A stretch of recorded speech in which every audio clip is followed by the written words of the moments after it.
ஸ்ரீ கிருஷ்ணரை பற்றி அனைவரும் அறிவோம். அவர் திருமாலின் அவதாரம். உலக நன்மைக்காக குருசேத்திர போரை நடத்தி அதில் நீதியின் பக்கம் நின்று பாண்டவர்களை வெற்றி பெற வைத்தார்.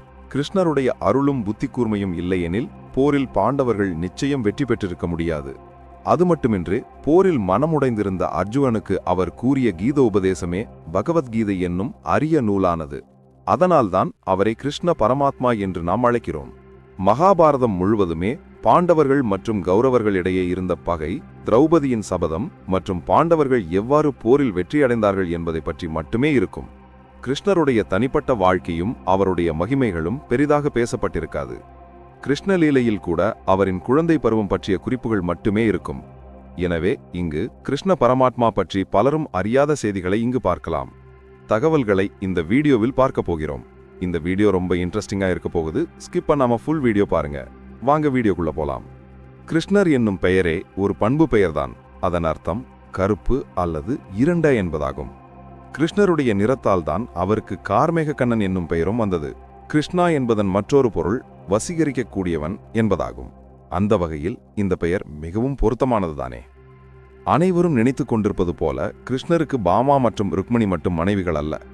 அவர்களையும் சேர்த்து மொத்தம் அவருக்கு 8 மனைவிகள். அவர்கள் அஷ்டபாரியா என்று அழைக்கப்படுகிறார்கள்.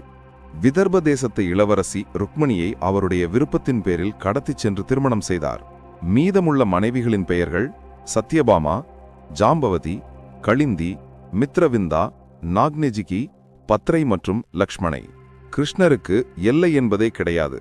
அவர் மனித வாழ்க்கைக்கும் அறிவிற்கும் அப்பாற்பட்டவர். பல ஆண்டுகளை கடந்தும் கிருஷ்ணருக்கு வயது முதிர்வு என்பதே இல்லை என புராணங்கள் கூறுகிறது. மகாபாரதத்திலேயே அர்ஜுனனுக்கு தன் விஸ்வரூபத்தை காட்டும்போதுதான் தான் உலகின் சகலமும், எனக்கு எந்த எல்லைகளும் வரைமுறைகளும் கிடையாது என்று கூறியிருப்பார். கிருஷ்ணர் ஜெயின மதத்தின் ஒரு பகுதியாகவும் இருக்கிறார். அதனால்தான் அவர் வாசுதேவ கிருஷ்ணர் என்றும் அழைக்கப்படுகிறார். வாசுதேவர் என்றால் வீரர்களுக்கெல்லாம் வீரர் என்று பொருள்.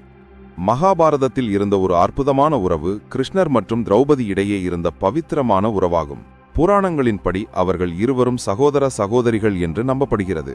கிருஷ்ணர் திருமாலின் அவதாரம் என நாம் அறிவோம். ஆனால் திரௌபதி பார்வதி தேவியின் அவதாரம் என்பதை பலரும் அறிந்திருக்க வாய்ப்பில்லை. மகாபாரதத்தில் சபையில் வைத்து துயிலுரித்த போதும் சரி, துருவாச முனிவையின் கோபத்திற்கு ஆளாக நேர்ந்த போதும் சரி, திரௌபதிக்கு இன்னல் நேரும் போதெல்லாம் அங்கே அவரை காப்பாற்ற கிருஷ்ணரே வந்திருப்பார். பலரின் பரிதாபத்திற்கு உரிய கதாபாத்திரம் ஏகலைவனாகும். குரு பக்திக்கு சிறந்த உதாரணமாக கூறப்படும் ஏகலைவன் குருதட்சணையாக தன் கட்டை விரலையே துரோணாச்சாரியாருக்கு கொடுத்தார். கிருஷ்ணர் ஏகலைவனுக்கு மறுபிறவியில் திருஷ்டதுயுமனாக பிறப்பாய் என்று வரம் கொடுத்தார். அதன்படியே ஏகலைவன்